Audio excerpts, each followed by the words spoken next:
فأنا ناصح لإخواني بالصدع بالحق تبيض وجوههم. السكوت في مسألة الحزبية يضرها، فاصدع بما تؤمر وأعرض عن المشركين. سلامي على دماج ورجالها والشيخ يحيى ودار العلم يا سعد بانيها.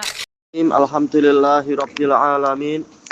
Ashhadu an la ilaha illallah wahdahu la syarikalah wa ashhadu anna Muhammadan abduhu wa rasuluh. Allahumma sholli ala Muhammadin abdika wa rasulik wa ala alihi wa ashabihi ajmain, amma ba'd. Kita masuk ke muka surat 38 dari pembahasan adab. Ya, bukan adab ya, salah. Fikih. Silap. Baik, ad-darsus samin, pelajaran yang ke-8, murajaah, mengkaji ulang ilmu yang telah kita dapatkan. Kita lihat di sini soal jawab yang ada di sini, ada soal dan ada jawaban juga sekaligus. Hal tasqutu sholatu anil marid, apakah sholat, yaitu kewajiban sholat, itu gugur dari orang sakit?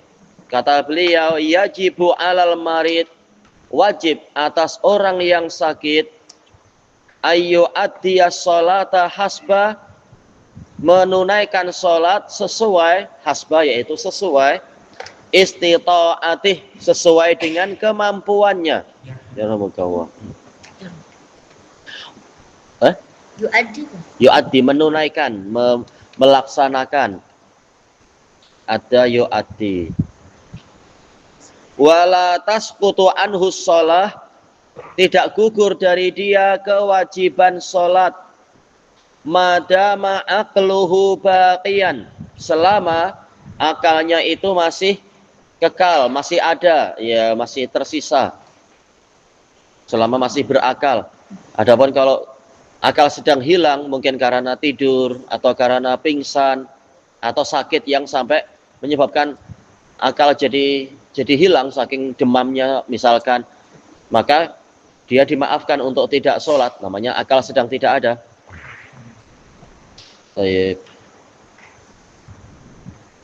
Madama, ini madama itu anggota siapa ya kalau dalam ilmu nahwu? Madama temannya siapa? Oh ya? Oh iya, jelas apa? Temannya kana, betul. Madama, mabak, ma fatia, mangfakka, mabariha, teman dari kana. Amalan kana apa? Kerjaannya kana? Ewa, yarfa'ul isma wa yansibul khabar. Ewa, tayyib. Kemudian sifatu sholatil marid, sifat yaitu tata cara sholat untuk orang yang sakit, sholatnya orang sakit. Idza kana yastati'ul qiyam, jika dia mampu untuk berdiri, min ghairi masyaqqah, tanpa ada kesulitan, au darar atau bahaya, masih mampu berdiri. Yajibu alaihi ayyusalliya qa'imah, dia wajib untuk sholat dalam keadaan berdiri. Mungkin sekedar selsema saja, atau sekedar ya tangan yang sakit, tapi kaki masih boleh untuk berdiri tanpa ada kesulitan. Baik, maka dia wajib sholatnya berdiri. Kemudian wayar ka'a wayasjud, wajib untuk rukuk dan sujud seperti biasa selama masih memungkinkan.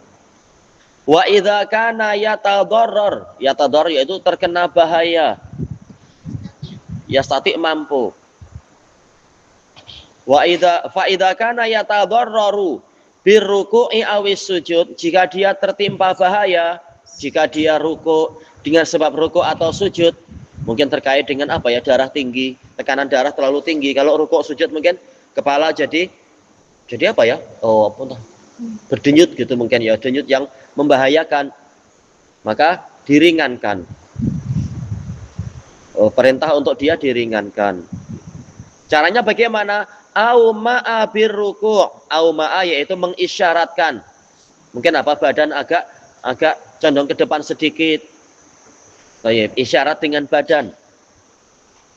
Ketika rukuk qaiman, sambil tetap berdiri tentunya. Karena rukuk itu kakinya masih situasi kaki yang berdiri. Wa bisujudi qa'idan, dan mengisyaratkan untuk sujud. Nah, isyarat dengan cara apa? Kepalanya agak merunduk, tapi kakinya, ya namanya sujud itu kaki sudah tidak berdiri, maka posisinya adalah duduk. Jadi ketika hendak sujud, nah dia turun duduk seperti biasa, kemudian badan dan kepalanya agak condong ke depan dengan niatnya adalah sujud. Kembali kepada niat, amalan itu adalah dengan niat. Sesuai dengan niatnya. Kemudian ini kemungkinan pertama, masih mampu berdiri dan tidak susah. Illam yastati'is sholata qa'iman, jika dia tidak mampu sholat sambil berdiri, sholat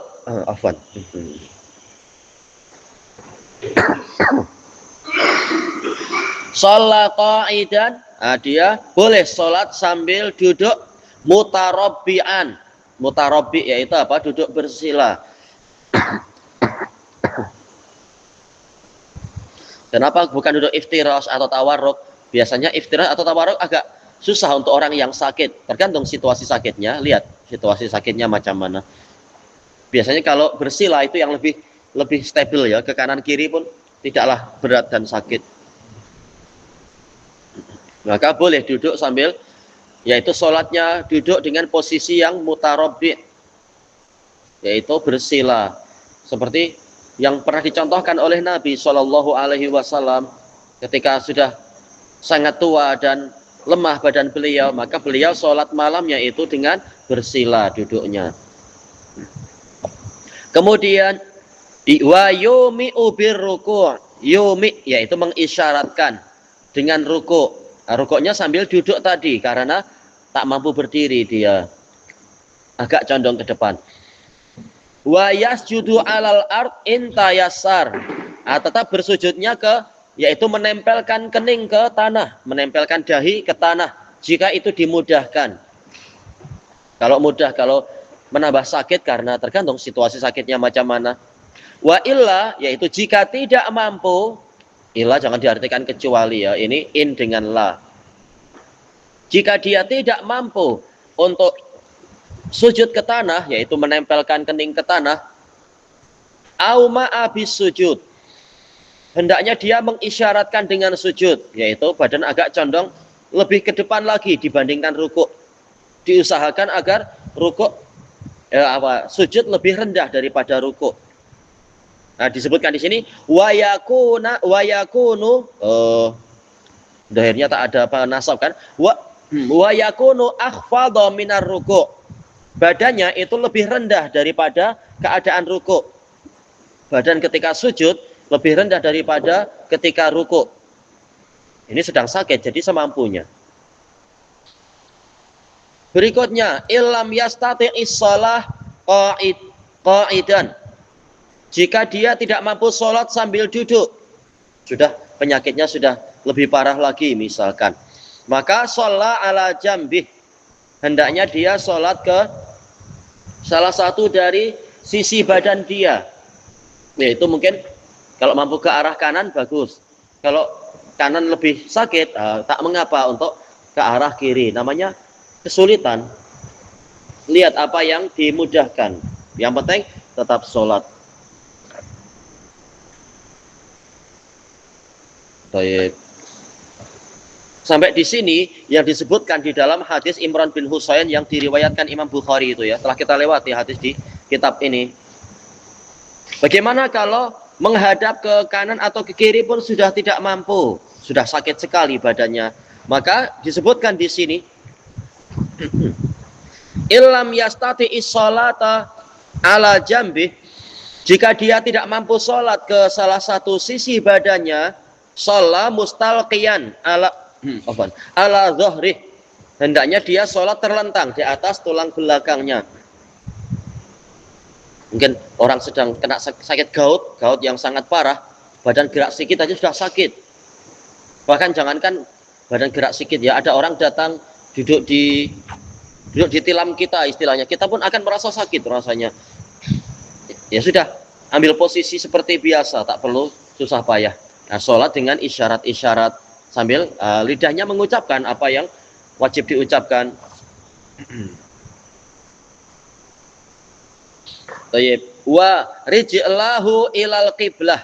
Nah, kakinya hendaknya menghadap ke arah kiblat. Ini jika memudahkan, ada yang membantu untuk merubah posisi. Kalau tidak, ya sudah, bertakwa semampunya. Wa yumi'u birruku'i was-sujud. Membuat isyarat untuk rukuk, membuat isyarat untuk sujud, ya. Qa'idan duduk, qa'ada yaqudu. Qa'idan duduk. Kemudian yang lebih berat lagi, idza lam yatayassar lahul ima, jika tidak dimudahkan, yatayassar mudah, jika tidak mudah untuknya mengisyaratkan bi badanih dengan badan dia, fir ruku' was sujud, dalam rukuk dan sujud, mungkin sudah stroke ya, badan sudah lumpuh. Tayyib. Saqata anhul ima, maka gugur darinya kewajiban membuat isyarat. Berarti bagaimana? Ajra a'mala sholati ala qalbih. Nah, dia memperjalankan ajra. Kalau jaro berjalan, berlari, mengalir. Ajra memperjalankan, enggak apalah, menjalankan. Menjalankan amalan sholat di dalam hatinya. Kalau lidah masih mampu, alhamdulillah. Kalau bilang apa itu Allahu Akbar, dan seterusnya, kemudian sami Allahu liman hamidah, badan tak mampu apa-apa, tapi lidah mengucapkan apa yang wajib diucapkan. Sambil niat di dalam hatinya, ini posisi saya ruku, ini posisi saya sujud, ada niat di situ. Kalau lidah masih mampu, kalau tak, ya sudah, memang betul-betul dengan hati. Fayanwi af'alas sholah, maka dia meniatkan amalan-amalan sholat min ruku'in wa sujud, baik berupa ruku' ataupun sujud, wajulus dan duduk, wahwa ala halih, dalam keadaan dia di atas keadaannya itu.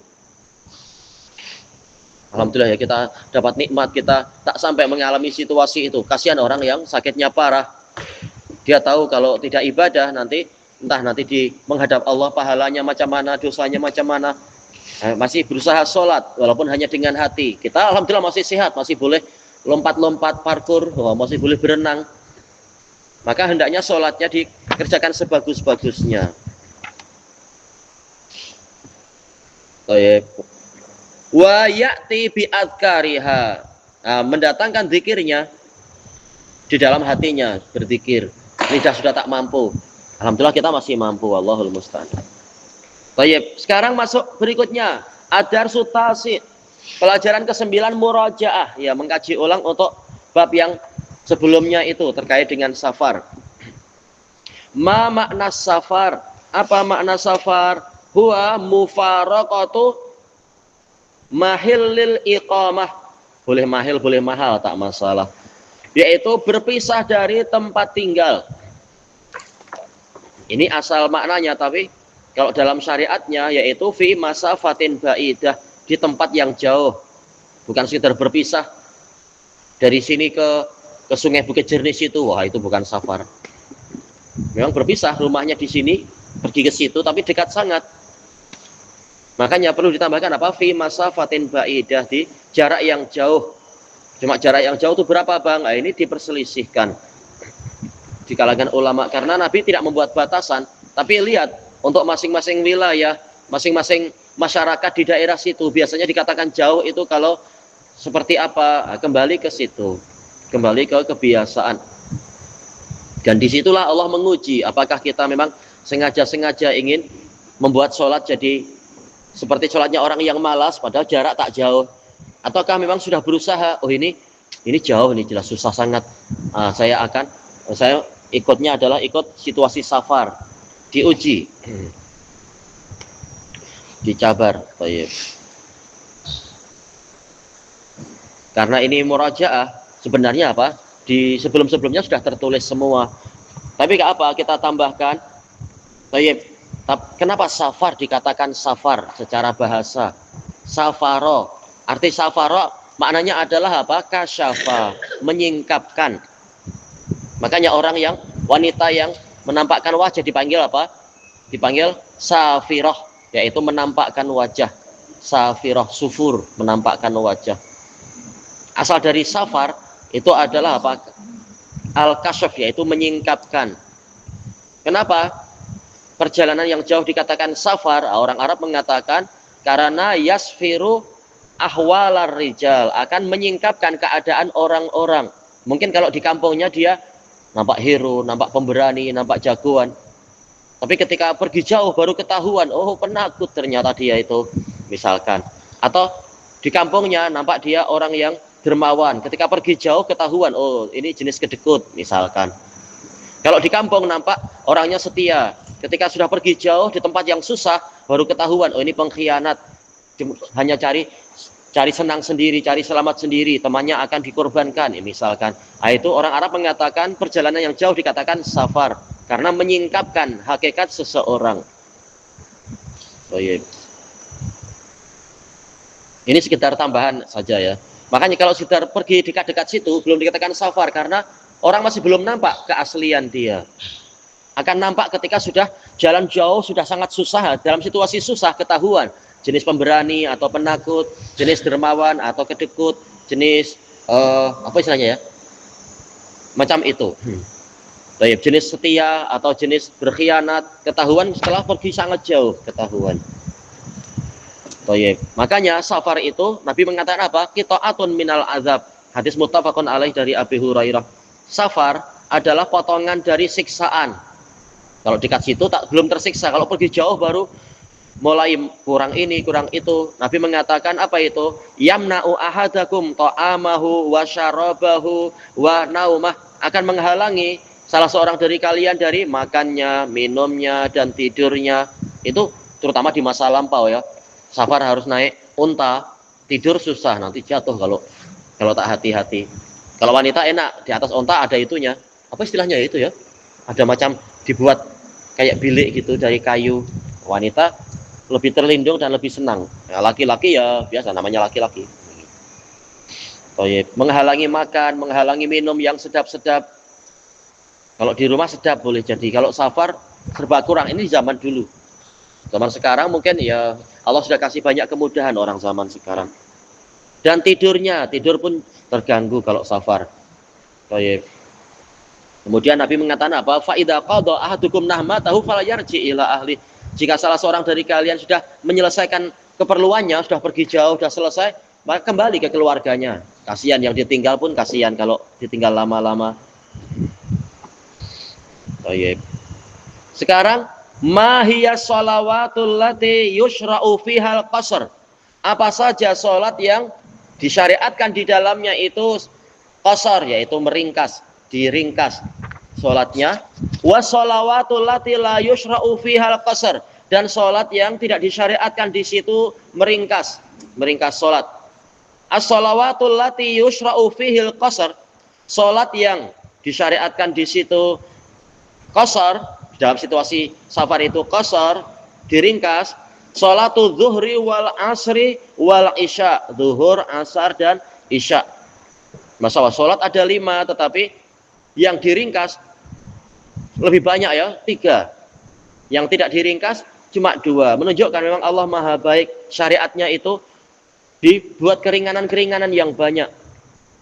Wassalawatul lati la yusra'u fihal qasar, sedangkan sholat yang tidak disyariatkan di situ qasar adalah sholatul maghrib wal fajr, maghrib dan subuh. Ya, takkan 2 rakaat pun tak mampu. Insya Allah mampu kalau orang yang sehat, maka tak ada qasar di situ. Kemudian hal tusalla ratibatus shalawatil khamsi fis safar, apakah rawatib, rawatib yaitu sholat yang mengiringi sholat yang lain, dikatakan rotibah. Apakah sholat rawatib terhadap sholat 5 waktu itu disyariatkan di dalam safar?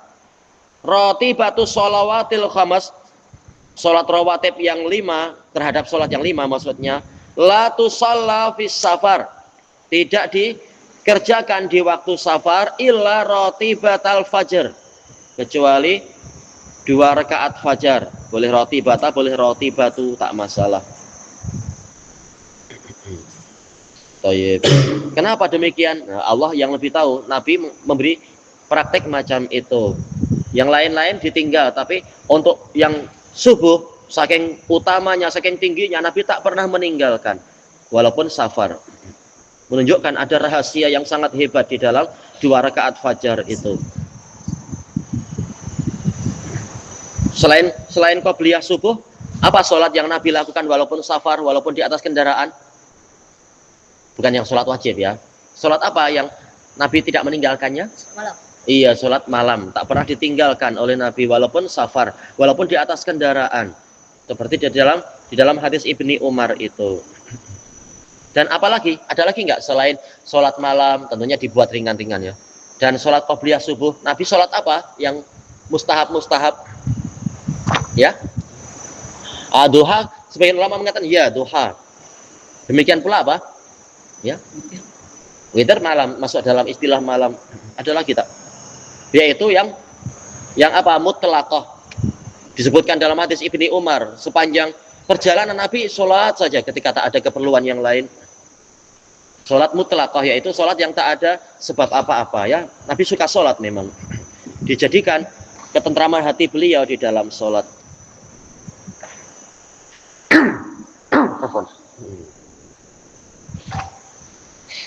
Baik.